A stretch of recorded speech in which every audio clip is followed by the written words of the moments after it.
여러분 세 번째 등압 과정 한번 배워보도록 하겠습니다.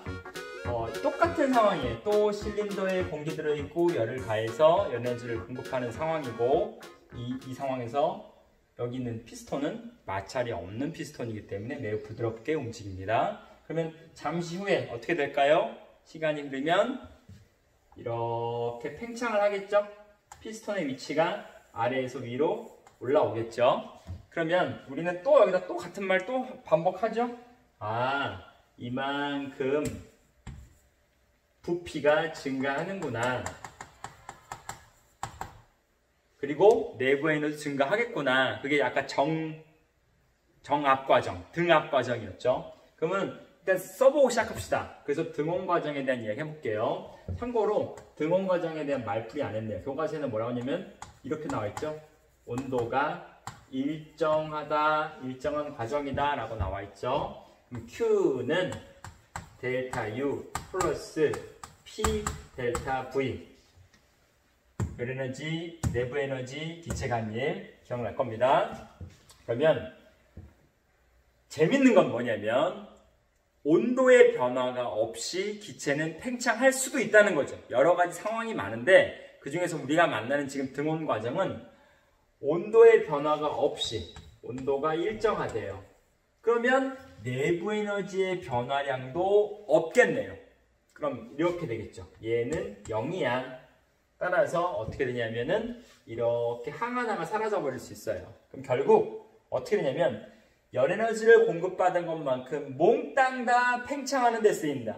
기체가 한 일에만 쓰인다라는 게 결론입니다. 이게 등온 과정에서 핵심이에요. 그러면 얘를 그래프로는 어떻게 이해하는지 그래프로 해석하는 거 잠시 후 배워보겠습니다. 여러분 만약에요 기체의 부피에 따른 압력 그래프가 이와 같은 반비례 함수 그래프로 나타났다고 가정해 볼게요.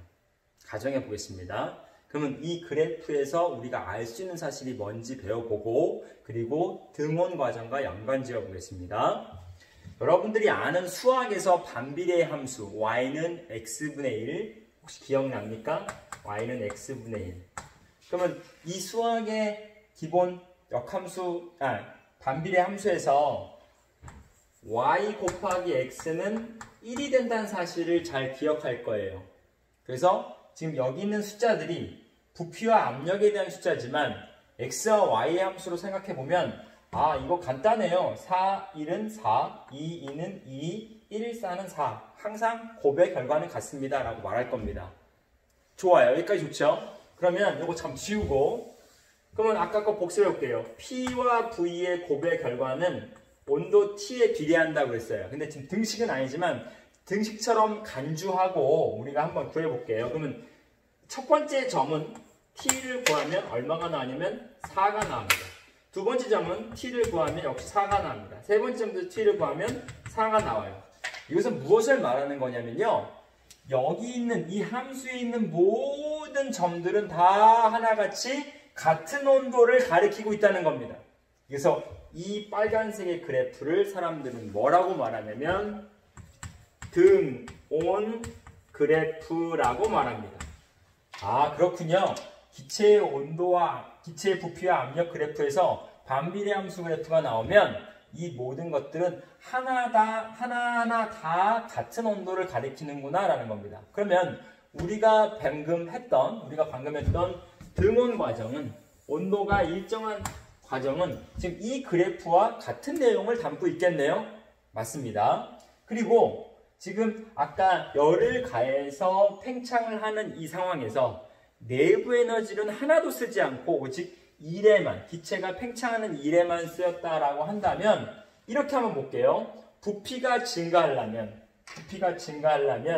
적어도 2라는 부피에서 4라는 부피로 증가하려면 그래프는 어디로 이동해야 되냐면 아래로 이렇게 가야겠죠. 왜냐하면 오른쪽으로 바로 가면 안 돼요. 왜냐하면 같은 온도를 유지하면서 부피가 증가하는 쪽으로 가려면 밑으로 내려가는 수밖에 없겠네요. 여기까지 좋나요?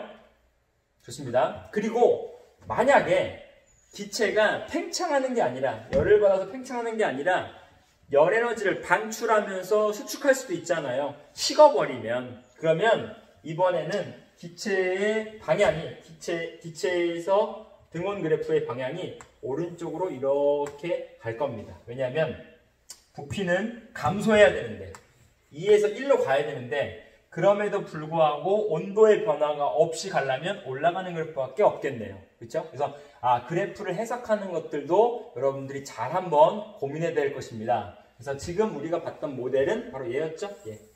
자, 교과서에 있는 그림도 충분히 잘 참고하고 그리고 공부하기 바랍니다. 자, 그러면은 여기까지가 등원 과정에 대한 기본 개념 설명입니다.